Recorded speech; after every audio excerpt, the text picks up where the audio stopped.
What's happening, people? What's going on? Welcome back to the channel. Welcome back to Sai TV. This is the Straightjacket podcast on a Monday. This is number 240.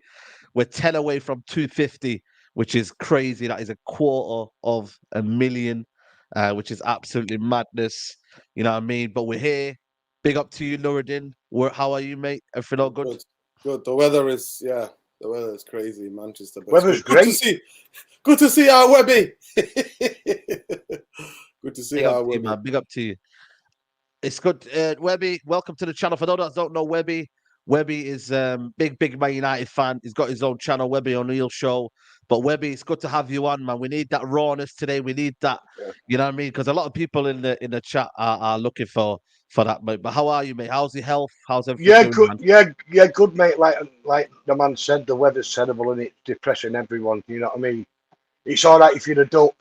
It's great if you're a duck. Don't get me wrong, but the summers have gone now, mate. I was lucky. I was at the cricket the other week. Got a couple of days sunshine, and then, like I said to you before we come on there, I didn't even bother moving out on the Sunday. I opened the blinds. It was pouring down, so I thought, I'll forget about all this. And it's raining again now. But what can we do? You know, roll on the season. Might bring us a bit of sunshine. Fingers crossed. By the way, I don't think your intro did him justice though. Webby is one of the originals, mate. Originals. There if you go. Know, you know.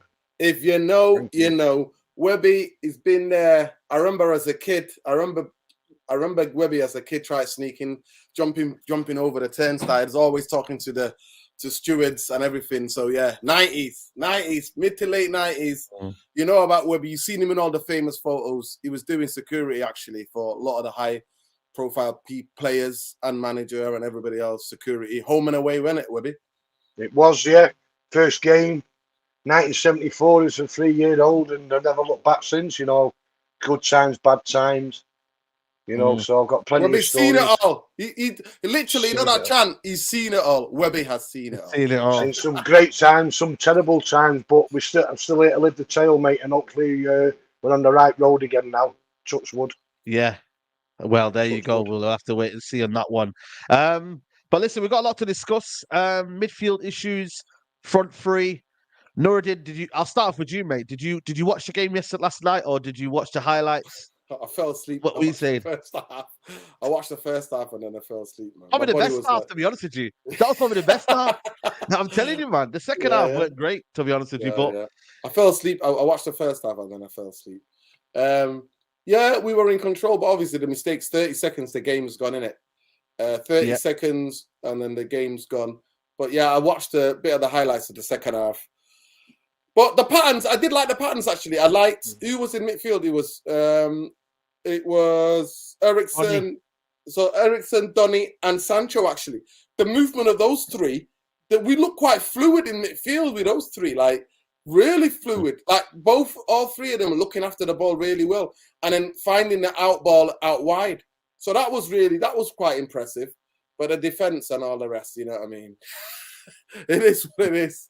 It is what it is. That's it. But to be fair, you know me, I don't get giddy of preseason. I don't get too down about preseason.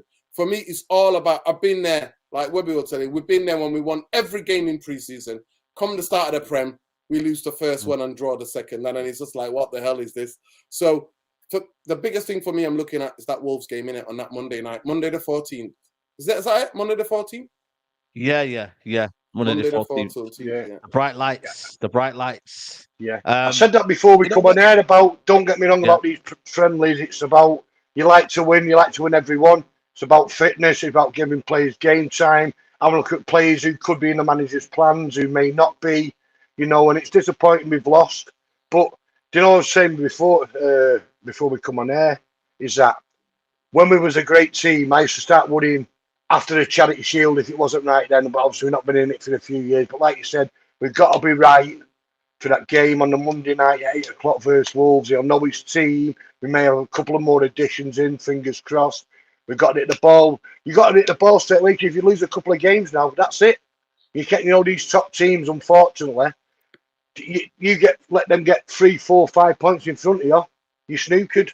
So you look at last year, first 2 games, we was all on suicide watch. A lot of us after the performances, you know what I mean? So we've got to hit the ground running, and just hope the manager would have been backed a bit more. You know, we was all giddy about this takeover and who we could get and the debt going, and everyone was happy. It's been nearly 8 months now, mate. They just pulled our pants down, made yourself a load more money on these shares, and are laughing at us. Hopefully, we could meet up in a couple of weeks and it's done, but, you know, it's disappointing, but let's see where it goes. We'll all still be there on the 14th of August anyway. Yep. No, absolutely. And this is what he said, the manager, after the game. He said the last half an hour, it was bad. A poor performance. They didn't follow the rules at all. Not impressive, not in build-up or when attacking. And you know what it was, right? So the first, I think the second team had 60 minutes. And then obviously what happened was the main guys came on. Rashford, Mount, Bruno Fernandes, a couple of the guys, you know what I mean, that came on. And I feel like for me, I was like, what's going on here? Like the one that came beforehand, Nuruddin, was having the interchanging and the pressing, and they were all bro, I was like, hold on a minute, like who's the first team here? And ultimately it comes down to the fact that, you know, it has to be about balance, Nuruddin. How do we get the right balance? Because this season, like I said, he's got more players at his disposal, but he's also got more players to be disappointed by. Like, that's going to get disappointed. He has to find his own balance and what he wants, not what maybe we're all looking for, and maybe what the kind of, you know, the players are pressurizing in that aspect. Sully, by the way, said it's not looking good. I was at the game, so he was at the game, so he must have seen the full hand situation. It was the first time, actually, big up Sully. The first time I've actually seen a game when Man United wasn't a full sellout. And then somebody who lives in America gave me some context and said the game was at 9 o'clock on a Sunday, working on a Monday, traveling to Vegas. If the game was on a Saturday, I think that was really bad scheduling by the people who do that, because Eriksen that was the first time. And you know what? You know me. I don't need any encouragement to use it as a propaganda against the Glazers, to say that, oh, because the US fans are boycotting United because of the Glazers refuse to go. But somebody break it down for me. It was 9 o'clock. It was on a 9 o'clock at night in Vegas. Certainly. So if people are close by, stay or whatever, they could have traveled there, made a weekend of it, and they could have gone to the football. But it is what it is. But yes, Saeed, honestly, like I said to you, United Real Therapy, later on we're going to ask the question, are we ready? Are we ready? And what did we learn from the tour? For me, I've not learned really too much.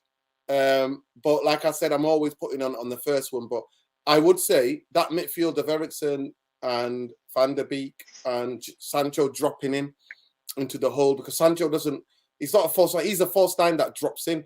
He drops in the pockets of space and sometimes out on the whip. I thought he did really well. I was quite happy with that first half in that sense, other than the last 30 seconds, obviously, where we were gifted, where we were just basically gifted goals away. But yeah, like I said, I'm not reading too much into it. The only other thing is that I'm taking from it is that Ericsson said the travelling.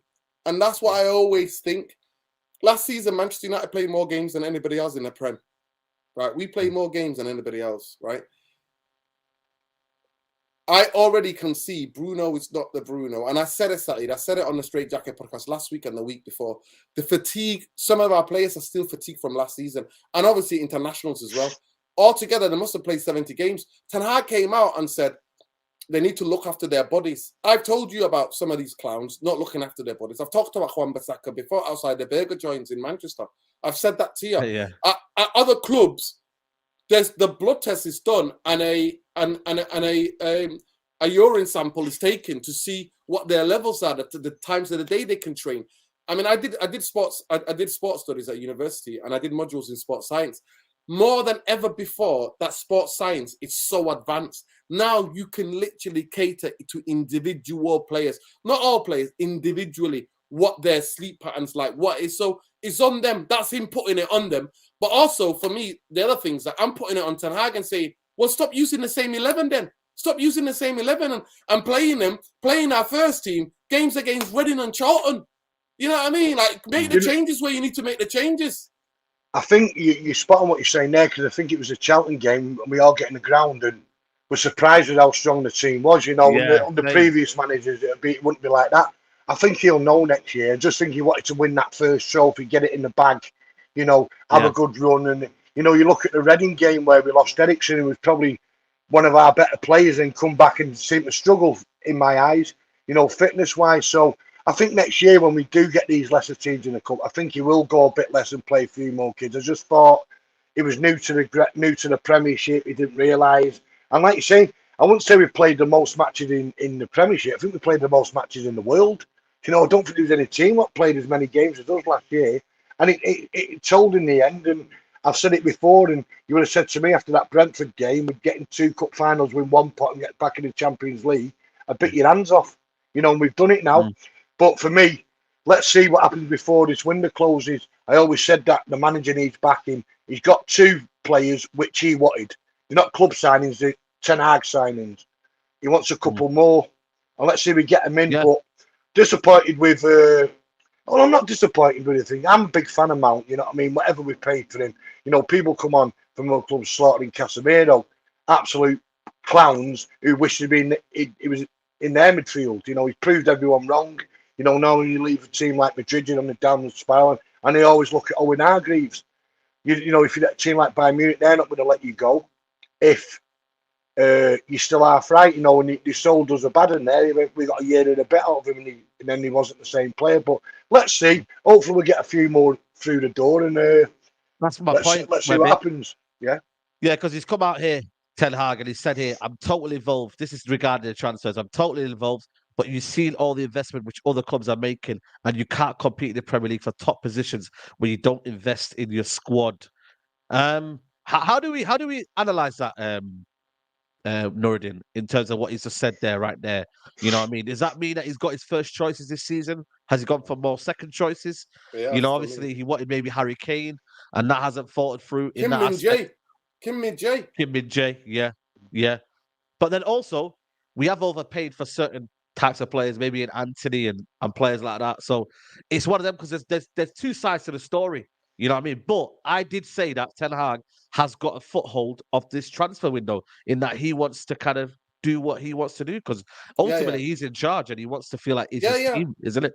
Listen, managers live and die by their decisions and the players that they bring in. So this idea that it's Myrtle madness and all that, I don't buy into it. It wasn't a Myrtle madness. Myrtle madness, and I let him down with the Kim Min-jae. They let him down. The club let him down. He wanted that centre half, and it was 40 million for a quality defender like him. He would have. You think Onana would have changed that? If you would have got him and the new goalkeeper, whoever's Onana or not, that would have changed massively, significantly. I do still think that we need a right back that can play his style of football. I do think that we don't could have believe in maybe. Gallo and Wan-Bissaka? No, but I genuinely do think they still don't know. I think listen, we can separate the two. We can say Wan-Bissaka has improved drastically, yeah, from what he was. But truly, is he the type of style of football that Erik ten Hag wants to play? Not truly. I don't think he is. Yeah.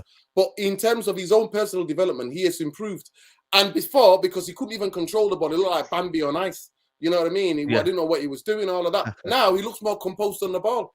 But so we're bigging about somebody like that. Obviously, the club made that 50 million investment, which was wrong at the time because we could have got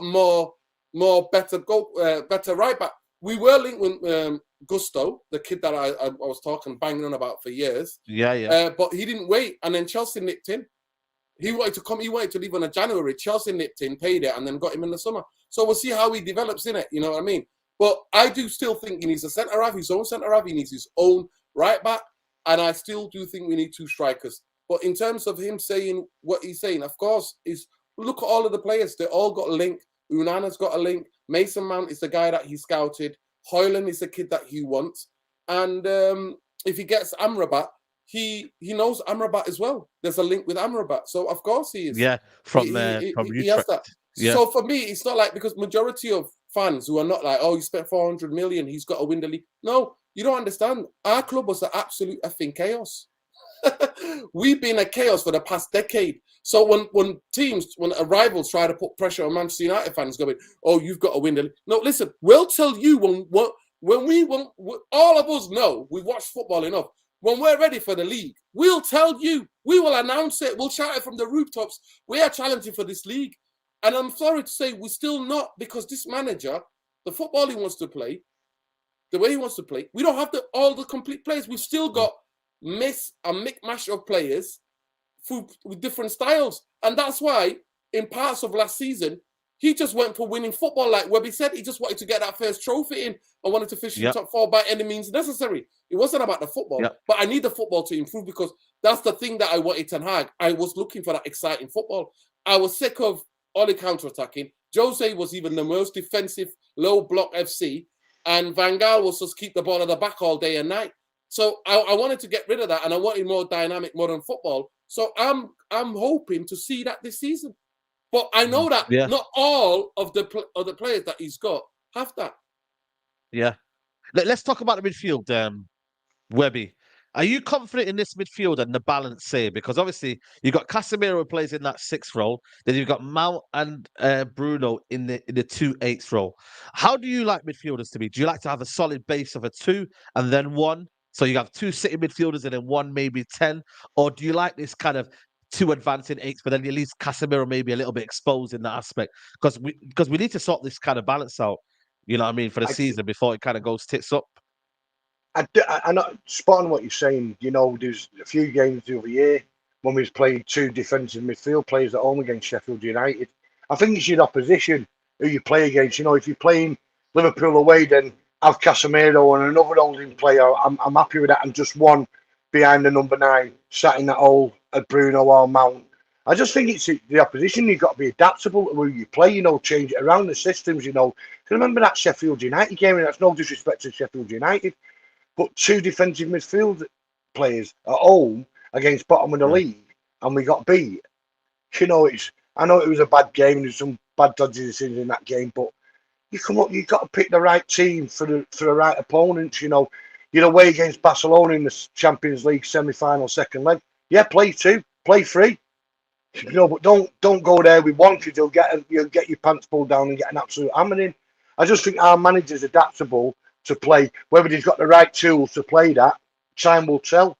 But, you know, I do like that balance of that, but it's got to be right against the right opposite. I wouldn't like to go with that 3 to say City away. I'd like another one with Casemiro just to sit in there. There you go. But if it's let me see, Luton Town away, no disrespect to Luton, I want him there on his own. I want 2 there, and I want 2 wingers and a number 9. And going for it.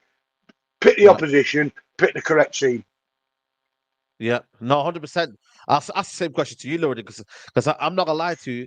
I think there's been a lot of talk online today that Casemiro You know, what I mean, it looked like to me he's an scapegoat. You know, in terms of maybe he's passing out and he's not the greatest on the ball. But when you looked at him at Real Madrid, there was a balance in there. You had Kroos and Modric who were doing all that work for him, and he didn't have to get exposed in that way. He would just kind of be the destroyer. You light out the fireworks, and then you kind of go and do what you need to do. Whereas now he's been told, right, get on the half turn, receive the ball in that space there, and then go and do whatever you want to do. Like, come on, man, play to his strengths. Like every single time we did it with Pogba a few years ago, we played him out of position. People need to understand that it's all about balance in there. And Kobe Mino, I can't lie to you, has probably been carrying our midfield all pre-season. A young kid called Kobe Mino. It's true though, Nuruddin. It's mad because he's given us a bit of balance. Yeah. So big up to him. We wish him nothing but speedy recovery. Big up to Kobe. Yeah, big up. How's his dad? He said he's all right. Yeah, we spoke to his dad. Yeah. No, I don't spoke to him, but I think he'll be all right. He'll be all right. It was a horrific chat. It was innocuous, and actually, the more innocuous, the more dangerous the challenges are. Because absolutely, the kid he was totally Rodrigo's running at high speed, gets knocked off the ball. He then lands on his ankle. So I hope he's all right. Fingers crossed. I mean, touch wood for him. I think definitely that's why for me the midfield is a massive vital part. I genuinely would have bought in more of a defensive midfield player before I buy Mason Mount. And now, all due respect to Webby, I understand Mason Mount, what kind of player he is, the energy, what Eric Ten Hag sees in him. And we hope that it comes true. But I would have preferred more of a security. For me, Casado's the guy, and I hope I'm wrong. If I'm ever wrong about anything, I'm hoping and praying that I'm wrong. That I am so wrong that Casado is not another Kante for Chelsea. They're going to find a way to get it done. I 100% believe that kid is made for Old Trafford. He's made for that physicality monster. Well, he was made for Old Trafford, but we didn't go for him. He was made for Old Trafford, but we missed out on him. You know what I mean?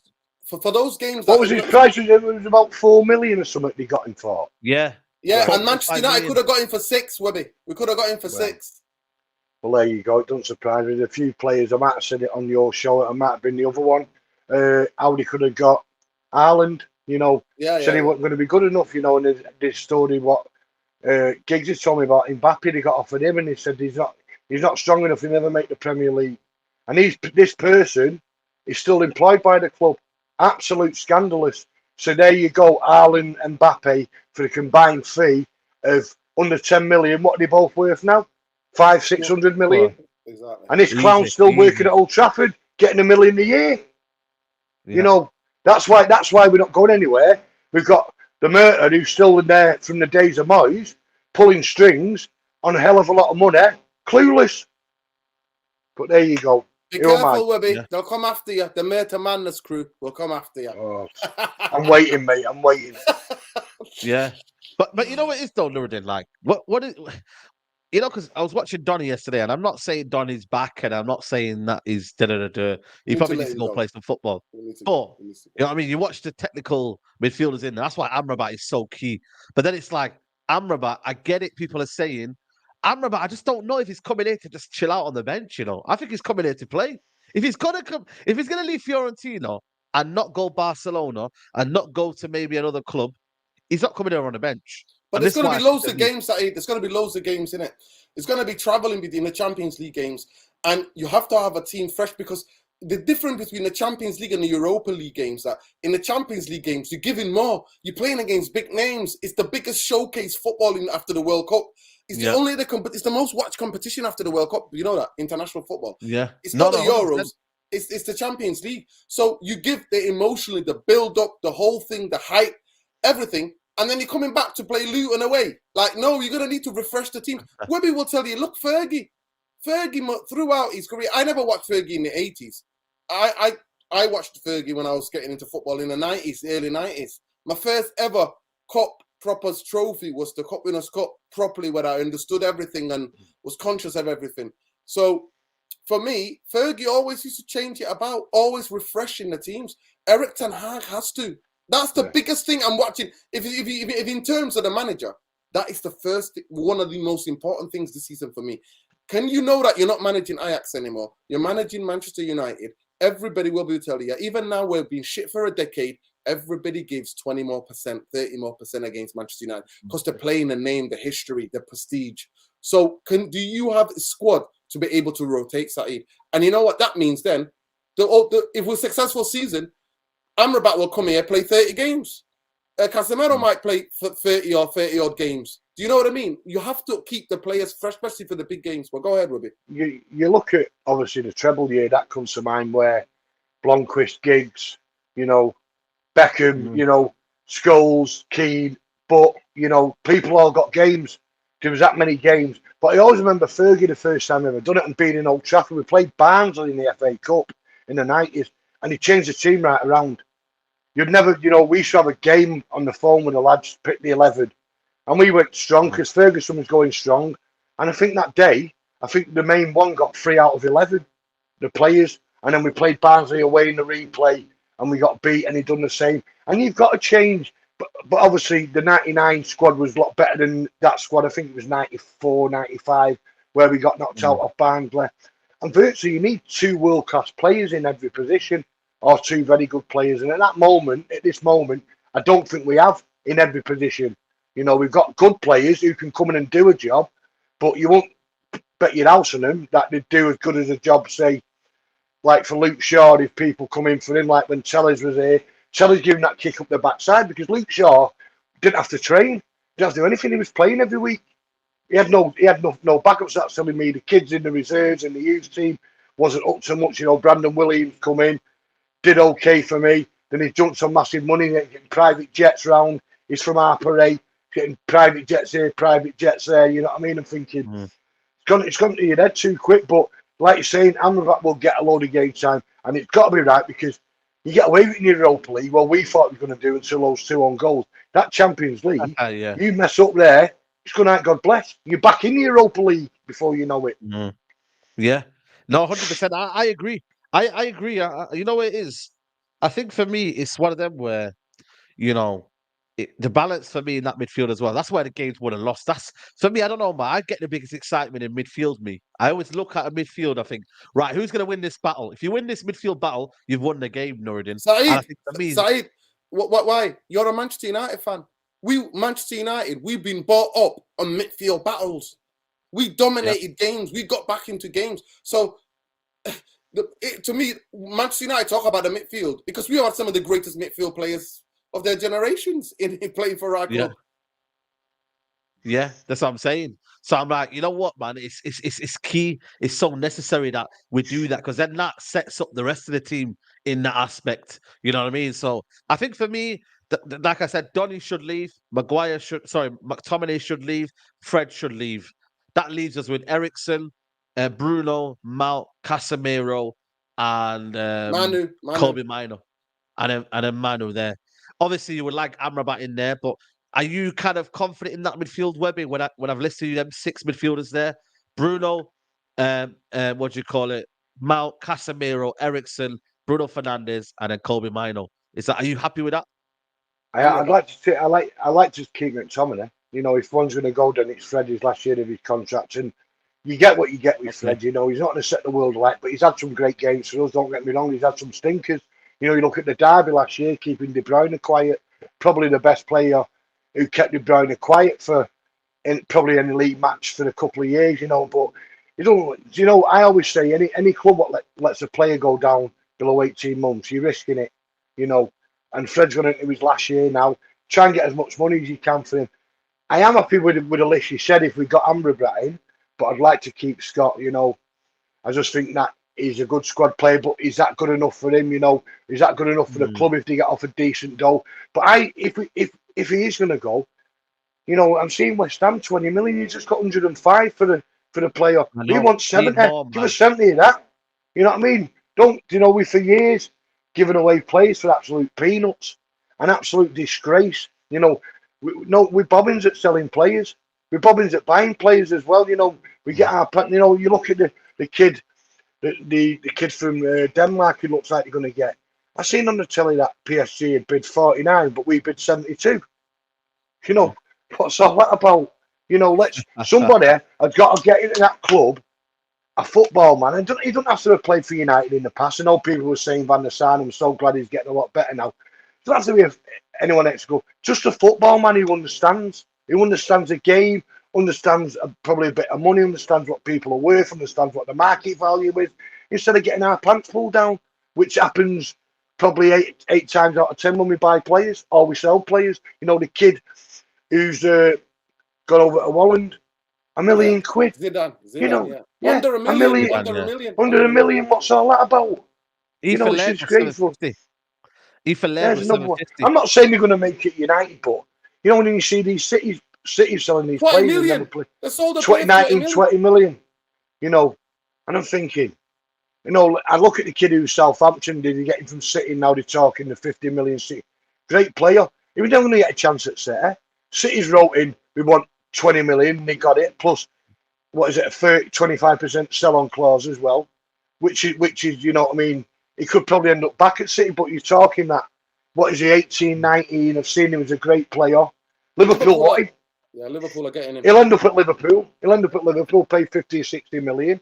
You know, we've just got to be careful that these young players don't come back to destroy us. You know what I mean? Because we've let a good few go, and we've been quite lucky so far that they haven't. But, you know, there's a chance that they could do so. If the player goes, make sure we get the right money and the clause on it. And if they're not happy, then he doesn't go. You know, but if McTominay, you know, West Ham are quite keen on him, well, give us 70 million. You've got 105 burning hole in your shell suits. Give us 170 million. For me, I go 100%. 40 plus 10 million add-ons for the goals that he's going to get. He's going to get goals for them. He's a goal-scoring midfield player. He might not be Manchester United quality for the first team, but he is the person we can get money for. If we can move him on and get a quality player that then fits into the manager's system, I'll take it right now. Yeah, no, absolutely. Guys, keep smashing the likes, but nearly 1,000 people here watching. There's not even 300 likes, which is crazy, man. Guys, I don't know what you lot are doing, man. This is free content. They're like the Glazers. They're like the Glazers. Yeah, they're like the Glazers. I'm telling you, man. There's no difference between these lot and the Glazers, mate. You know what I mean? It's not looking good, man. So please hit the like button. We need to talk about the strikers, Webby. What do you think about the strikers we've got? Højlund that's come in right now. First of all, give us your quick thoughts on him. 60 million for Højlund, prospect. Last time we got a prospect. I'm not saying it was a prospect. Wayne Rooney was kind of like, you know what he was about at Everton. You could tell he was going to be a top player. But last time we got a young player like that was Wayne Rooney. But what's your feelings on the Højlund side? I know we've not asked you on air. Never seen. I'll be truthful. I've never seen him play. You know, I've seen his record at Atlantic. It's not the greatest, but you know the manager quite fancies him. But like I said about prospects, and remember Martial on his debut against Liverpool, bang, you've spent too much money on him. I'm a big fan of French Sona. He just doesn't stay fit, and it hurts me, you know, because on his day we know what he can do. On his day he's as good. He's up there with the best. He just doesn't have them in those days, and when he does, he'll play a game and be out for free. You know, then we're going to speak about Garnacho. You know, is it the right time for him to start most games? I'm not too sure. You know, some say yes, some say no. But then we're going to go back on the old thing about Mason Greenwood. What's happening with him? And that's another thing what's doing me head in. The club have got to make a decision. Not tomorrow. The decision's been made now. Now, we're the fans of the last to be told. There's pros and cons to Adidas or certain sponsors what have seen him in his stuff. You know, but at the end of the day, he's been found not guilty. The Glazers and the club aren't going to get 100+ million asset go for nothing. Does he go on loan somewhere to test the water? I don't know what the answer is. There's part of me saying get him back in the squad because he's good enough. He's probably, you know, with being an old boy, he's probably the best natural finisher I've seen in the Premier League since, say, Robbie Fowler. Natural finisher. It hurts me saying that, but Fowler was. Left foot, right foot, got in the right spaces. And he's there to build a team around. We know what's happened in the past. He's been found not guilty. But does he come back in? But the club need to make a decision. It's lasting too long. It's gone on for too long now, and he keeps saying it's going to be a club decision, not the manager's not going to have the say in it. But surely he's got to have the say in the matter. You know what I mean? We know what Greenwood's like. He's a mint player. Wants him back. Listen, the manager clearly wants him back. When was the last time Manchester United under this Glazer banker ownership? We've made a decision quickly. Never, mate. Never. It's frightening. They're saying here, Nuruddin, Man United expected to announce Mason Greenwood decision regarding Mason Greenwood's future opening game of the season on August the 14th. It's only up to the club. Eric Ten Hag would not be responsible of any decision. He will discuss Greenwood's future after the club. So they expected to announce it soon, really.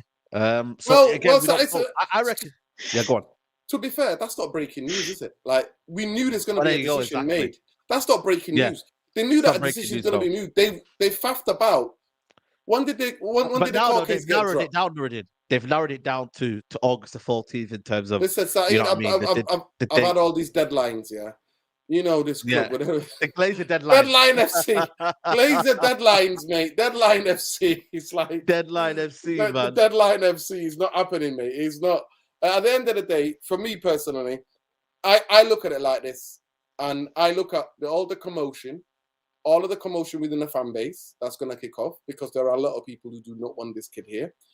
I think, do you want all the circus? Manchester United are already circus because of Glazer ownership. Yeah. They're a circus because of the way the decisions the Glazers have made in the future or the present of the football club, like employing people like Neil Ashton, a spin doctor, like we're a political party. You know what I mean? They have spin doctors, people who can do propaganda for them. So that commotion, do you want the kid to be haunted by every away fans at Old Trafford and at away games?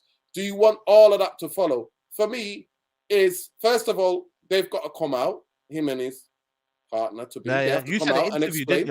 An interview. Yeah. No, they have to come out and explain. They have to come, because to me, I can't, on my conscience, I can't unhear and unsee what I've seen on social media. In my conscience, I'm not going to lie to you, because for me, if we let it lie, then we're encouraging abuse and violence against girls and women. Like that's what we're endorsing, like violence and abuse, and that's what we're endorsing. So we have to know what's happening. They have to come out and explain. Now they've got a child together, obviously. But we have to know what's going on. And then for me, the best thing for me to do is to send him on loan. And they should have done that. That should have been sorted. But with this football club, they are honest. Like I said to you, everything with Glazers, we move. We don't move. They've dragged the name of Manchester United through the gutter. I'm telling you. And these toxic effing whatever they are, parasites, could still stay at this football club. You see the Adidas thing, 10 years. To me, that gives me a sign. Man. I swear down, man. That gives me a sign. They stay 90 million a year. Well, yeah. It doesn't come into effect till 2005. 2025, you mean? Sorry, 2025, yeah. But it's crazy. That's what I'm saying. But I knew it from when they changed people's season tickets and they started changing things around Old Trafford. I was like, hold on a minute. You don't do this if you're not going. That's why I said it's either Qatar coming or they're staying. I don't think it's Jim Ratcliffe coming. He's the bait. He's the guy that's been there as a pawn to kind of say, right, you're going to drive up the bids. I don't think he's involved in it. You know what I mean? But what are you going to say there? I was going to say, once we got that email about the season ticket was going up, I said to my mates, these aren't leaving. They'll want a piece of this pie. They've not put it up for years. They want this money. And they've got people in the shares have doubled. They've got a load of money off that. And they've got this Adidas thing coming in. They're not leaving unless they get 8 billion quid. That's the word on the street, 8 billion quid. And what did they pay? Well, they never paid anything. They borrowed the money. We just want them out of our club. We all paid. When he got that news, which was 7.5 months ago, they put it up for sale. And you know yourself, you've got to sell your house tomorrow. It doesn't take 2 or 3 days. It takes you 2 or 3 months. We want these clowns out of our club. And I keep getting these things on Twitter. You've never gone against the Glazers. I slaughtered them from day dot. I hate the clowns. You know, I fell out with mates who have been mates with for years over the Glazers. They don't know that, Webby. They don't know that. They don't know that, do they? They keep saying to you, just get rid of your season ticket and do this and that. I said, listen, it's got beyond that. Listen, okay, listen, here it is. I'll stop going to the games if you stop buying BT and Sky and you stop watching. But they're not. Yeah. That's what I'm saying. They're hypocrites because they're paying some way. Sky and BT are giving TV money to the Premier League, and the money's going to the Glazers. So you are paying, whether you're going to the game, if you're watching games and you pay for subscription with BT or Sky, you are paying the Glazers. But they want to shout from their high towers and have a go at match going. And if you even look at the percentage, Saeed, of us match going fans, how much we give to the Glazers overall, it's peanuts. It's absolutely peanuts. I'll never forget, lads, once when the Glazer Out campaign, probably wasn't long after Beckham had the scarf around his neck when we played AC Milan at Green home. and gold, innit? The green and gold campaign, Yeah, and I remember coming from my seat at half time, going to the toilet because I'll never buy anything inside that ground. I'd rather starve or be first there than give them any more money than I do for my season team. And there was a lad there, green and gold top, green and gold hat, green and gold scarf, green and gold wristband, green and gold trainers. I went and gave the kiosk 25 quid. And I said to him, and he didn't have a jar of glue. What was on about? Yeah. He said, I'm hungry. No, I said, well, bring some butties. Get some outside before you come in. You've got all this stuff on, and just give them a pony of your own money. Work out for yourself. Help Mancunians who are selling stuff outside. Genuine business, family-owned businesses. Help them before you help the vultures. Yeah. No, you're right. You're spot on, man. You're spot on. I just wanted to go back to the front three, Nuruddin, because there's a lot of people here now. I thought Pelestri played well yesterday. He deserves. He's going alone, by the way. He's going alone. He's going alone, Saeed. He's going alone. Okay. He's going alone. You would argue he deserves minutes, but again, going alone. You got Sancho now, who I think's been playing well in this false nine position. You got Rashford, Garnacho, Ahmad. You've got Anthony. What we saying, Nuruddin, in terms of the balance? How can the manager get the right balance here? Because it is about balance in terms of if you want the best front three playing well. What do you do, Nuruddin, in terms of this front three? On the current form, Sancho plays on the right, not Anthony for me. Beginning of the first game of the season. It's not his best position, though, Sancho, though. That's the problem. You need to maximise Sancho. You put him on the right there, it's lambs to the slaughter. You're just putting him out there for the sake of it. His best position. No, Saeed. This Sancho in the preseason, like I said, obviously we already know Andreas Pereira, preseason Pirlo. We already know preseason Pirlo. We know that, understand that. Sancho, more than any time in his United career, looks serious to me. Like, just even the way he's getting it, he looks sharper. He looks actually physically fit. And Ten Hag's mentioned that as well. His touches are neater. He's not giving the ball away necessarily. So you're thinking about the Sancho of last season, Saeed, right? If the Sancho that is looks fully fit in this preseason, he is the guy that I'm giving that to. Because Anthony, I'm sorry to say, but I'm not convinced by him. I'm not convinced. And I think Anthony's the type of player, just meeting him, seeing him in the flesh, he's the type of guy that if he's got angst to grind, Webby will tell you.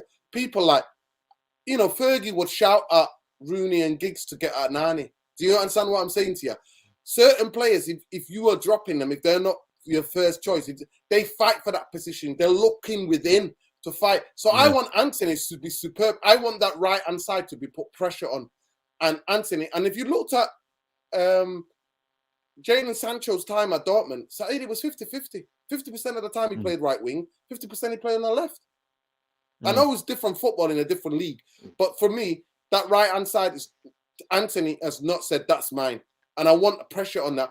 I've let it be known now. I have come to terms with that. Ahmad's going to be sold or sent on loan and then sold. Sent on loan, Pelestri is definitely getting sent on loan. So, what do I want to start at the first game of the season? I would like to try Rashford on the left, Højlund in the middle, and Sancho on the right. That's what I want. Why? I mean, Webby, does that give you a bit of, you know what I mean, promise there? Like, is it fluid enough? Is it, you know what I mean? Has it got goals in there? What are you thinking, man? Because again, I'll take it back, Side. I'll take it back. I'll put Garnacho, because Rashford's not looked at it. I'm not going to lie to you. Yeah, well, the thing is, though, Rashford's got the goals, though. That's the problem, though. It's goals. He's got the biggest output in the team. So what do you do there? I know. But he can come on, have an impact. He still looks tired to me from last season. I'm just saying. He's played, how long has he played in this preseason, these 4 games? No, there were actually 3 games, because one of them was the kids, in it. 3 games he's played. Half. He's only played half-halves, like every game, half, and then 20 minutes yesterday. So, yeah, I mean, so 2 halves and 20 minutes. So he's played 2 halves and 20 minutes in 3 games. With Ten Hag, we've not played. I don't know why, but I don't know why the team hasn't played 75 minutes yet, like the first team, and then bring on the next team. Who do we play in Dublin? Who do we play in Dublin, by the way? But we can't play the same team in Dublin. We've got to play 2 teams because we've got Lons. We've got Lons on Monday, and you've got Dublin. Is it Bilbao? Is it Bilbao? Bilbao, yeah, Herrera. No, Bilbao in Dublin. Yeah. So that's where the stronger team's going to play. Yeah. No, I just think you're right. I just think last year we was lucky with the goals Marcus scored, because without those goals, we won't be sat here now speaking Champions League. And probably a League Cup in the bag, you know, and it's just going to dry up. That's why we need that thing. You can't count on Martial, you know. When he's on form, and he's playing well. We're not even mentioned him. He's not in my head. He's not even there, Webby. He's not there in my head. But then again, you're saying about Anthony and Sancho. I think he's always going to go for Anthony because his price tag, believe it or not, and he's justified to play. Exactly. Like you're looking at Maguire, he had the balls to drop him when certain other managers were playing him week in, week out, and he was having stinkers.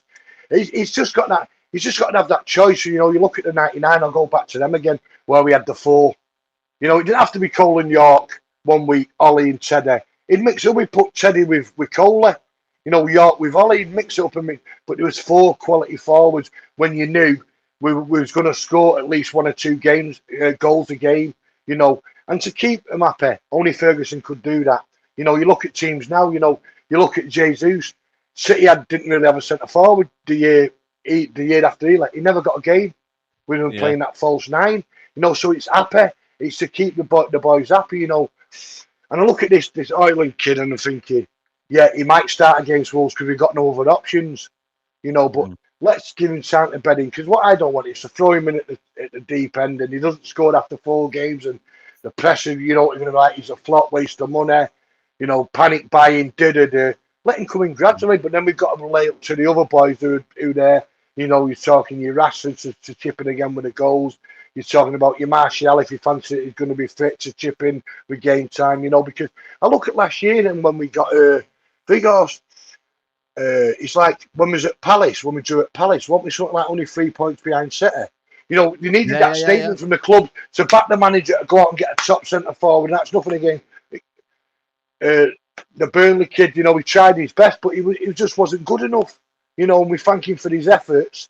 No, but he just wasn't good enough. If our club and the owners were serious, they would have said to the manager, right, who do you fancy? We're going to back you. Let's go out and get Harry Kane in January. What a statement that would have been. But they never. Yep. They went out and got a big bloke from Burnley. You know, and that says it all for me. You know, so don't give pressure on the kid. True. Let him gradually come in like they did with Ollie all those years back. You know, they had to push him in after a couple of games, and we bared the fruit of it. Ollie was a great finisher and a great player for the club. But because he's plays for United, you know, if he signs for us, the amount of money, the pressure's right on him straight away. If he doesn't score after 2 or 3 games, he's a flop. Tonight don't know what he's doing. But then other clubs will have players who've cost more than him, who probably not scored as equal games. You won't hear a word. I.e. Lampard when he was manager at Chelsea and never got slaughtered. But our managers like Savoli and all that, Tenag, we're getting absolutely battered every week. So there you go. That's how big the club we are compared to others. Yeah, no, 100%. There's a couple of people saying here that there's some players that get protected, Nuruddin, some players don't. You know what I mean? Is it a case of that? Like, but the managers bought Anthony Nuruddin for a lot of money. So is it a case of like, no, it's gonna make or break him? No, Saeed, it's not. We could have got Anthony for 50 million, going up to Adams with 60 Is that on million. manager's head though, that he's paid a lot of money, so therefore he has to keep playing? No. It was the club. It's the club that's made that situation. But it's this man in the middle of June. No, Saeed, I want to correct the record for those people. I want to correct the record. Anthony in June was worth 50 something million. July, at the end of July, towards August, when the season kicked off. When did the season kick off? Last season, it kicked off early. Towards the end of that transfer window, it was 80 because Ajax were like, you're taking the absolute pee. And Manchester United were panicking. That's what we've been panicking, FC. So I'm talking about the guy, the fact that it's his player. It's not Ten Hag's fault that the Manchester United played 80 minutes. I will not have played that. Definitely I will not have played. It's not Ten Hag's fault. Ten Hag wanted a player. The player was at a price in June when the window opened last year, June the 15th or June the 10th or whenever it was. Yeah. Towards the end, Manchester United were panicking. And that's why, because of the 2 results, they were panicking and assigned players of panic mode. So that's the club's fault. But 100%, as Webby knows, as you know, everybody knows, when a signing of 80 million comes, you're going to have to play them. It's not like nobody says to the manager directly, but there's a lot of indirects with football. That's what happens. There's a lot of indirects about, we spent this much money on this player and he sat on the bench. See also as well, the other club who like Ajax, they're saying, well, it was available for that price. You're now paying this price because our target has now gone up. If you would have bought him in June, we could have got our target bedded in for that price. But because you've left it so late, you're going to have to pay this because that club now, he wanted 40 for his replacement, now wants 60. So, do you know what I always remember? We working there and you boys were a lot younger. Ferguson and Gill used to bully clubs. You know, they got them in, they got them in early. I remember John Gregory coming on the telly saying, you'll have to shoot me for Dwight York. 2 days later, oh, he's scoring against Shelton. You know, because we went down, we're having him. Yeah, we're having him, end of story. We don't do that now. So when people used to say to me, gutted that Fergie left, gutted, and David Gill was a massive blow as well. You know, people going about him, the Glazers and all that, and how he did that. Debts the road to ruin and all that. But when Ferguson and Gill was in a partnership, it was meant we bullied teams, we got what we wanted at the right price, and then you look at it now. I look at Berbatov, why we bullied Daniel Levy. Everybody talks about Daniel Levy being the hardest man to do. We bullied him. We bullied him. So I remember what I was that generation, and I remember what he said about Dwight York, John Gregory. The quote is out there, people. What he said about Dwight York, he'll never, if he gets close to him, he'll strangle him, he said. And that's what happened. And we won the treble, and the rest is history. Correct, yes. Yeah. So for me, you're right. it's the Merton Madness that did that. Spend that last season, Manchester United overspent by 77 million in a transfer. Yeah, that's not me saying it. This is a football consultancy firm based in Switzerland that looks at transfers and looks at what clubs have got that they think, and they get the calculators out and they look at the player, they look at the going rate, they look at the market, and they look at that. Manchester United, but too many things, were getting bullied in transfers. And then this year, people are like, oh, we did. When you look at the overall package for Højlund, Saeed, Manchester United have saved 5 million. The overall package, as Atlanta always wanted, was 90 million euros. We got into 85. We saved.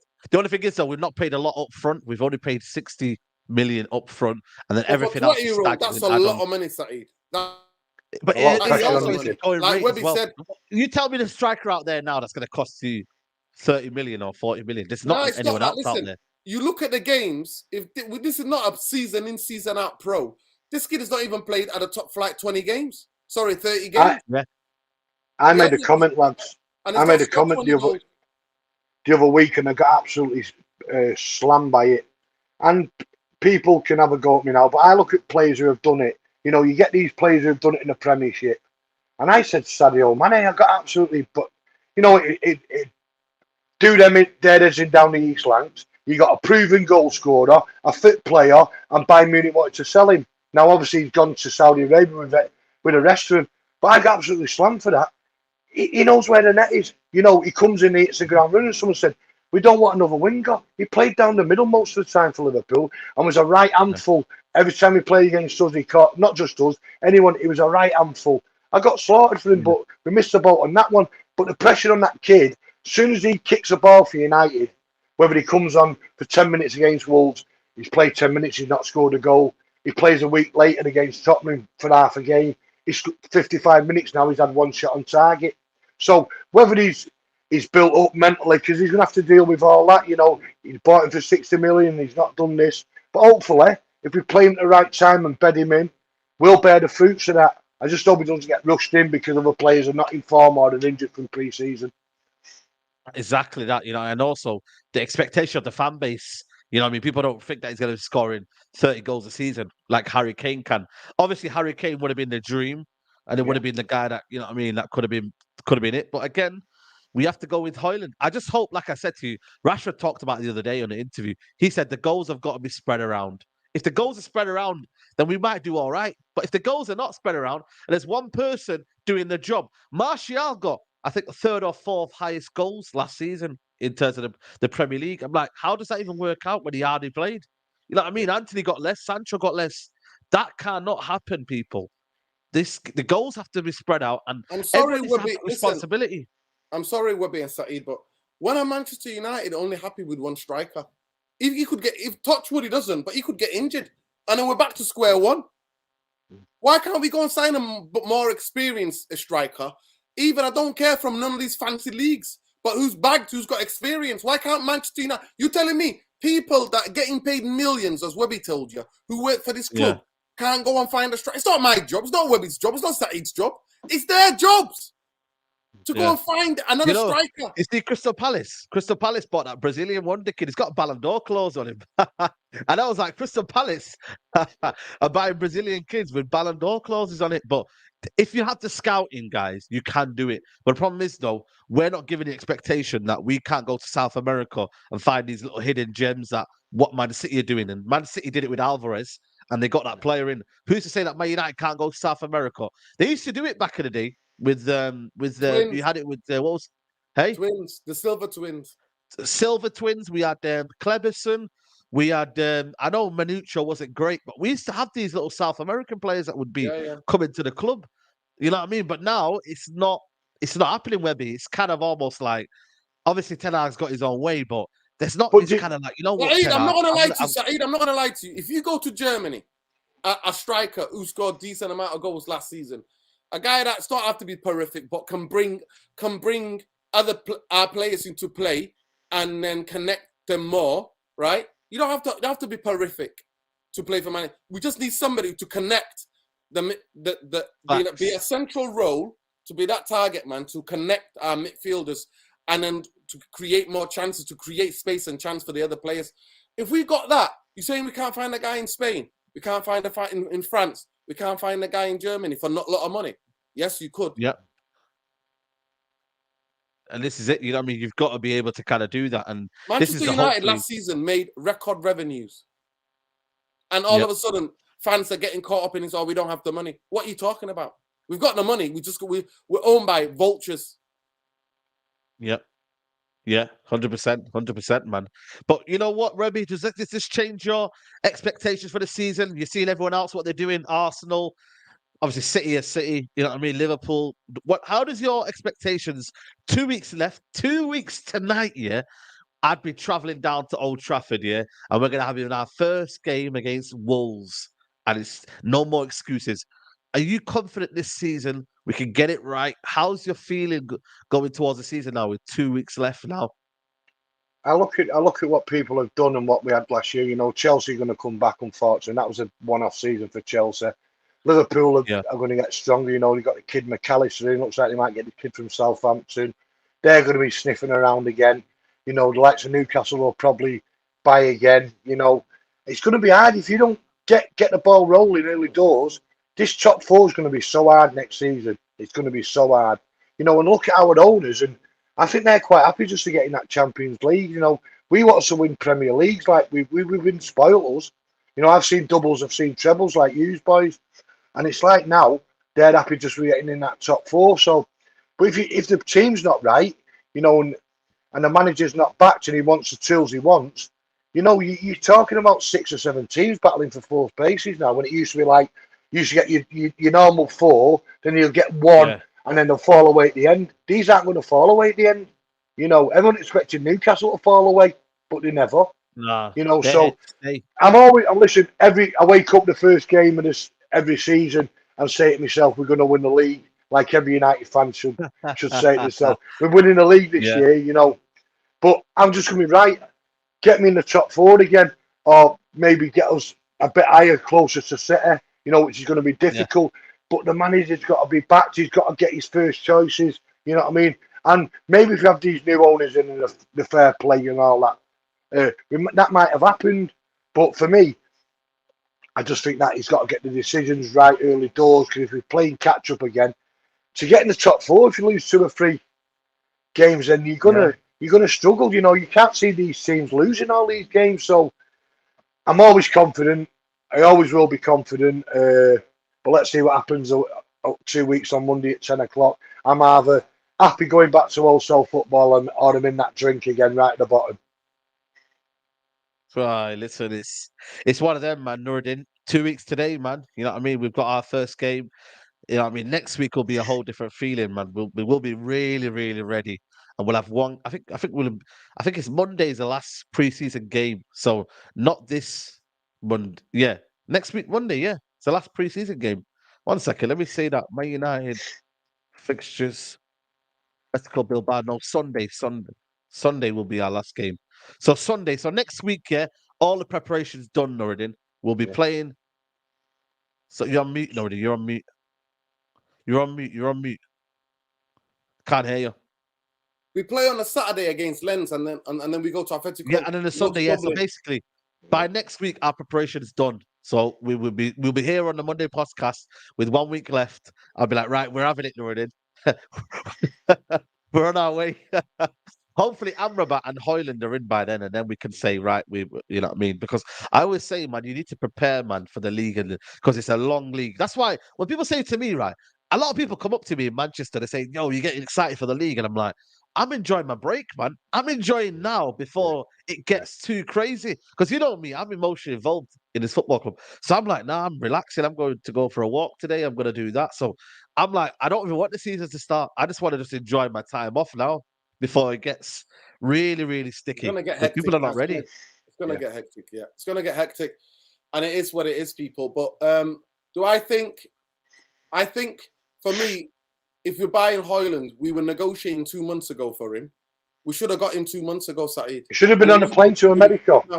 He would have been with a squad now. He would have been in America. He would have learned how to play with a team. The pressure would be less off now that he's coming in. I mean, they've not even officially announced it. Has he even had his medical as we speak right now? They're on their way back. You should be here to greet the players. They got a day off. They're flying back now tonight. Well, last night.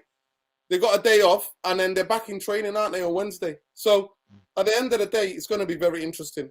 But I don't think we're ready, me personally. I genuinely don't think we're ready. But like every other football fan, a little bit of optimism is that, do I think Manchester United are going to win the league? 5-0, and we'll be laughing.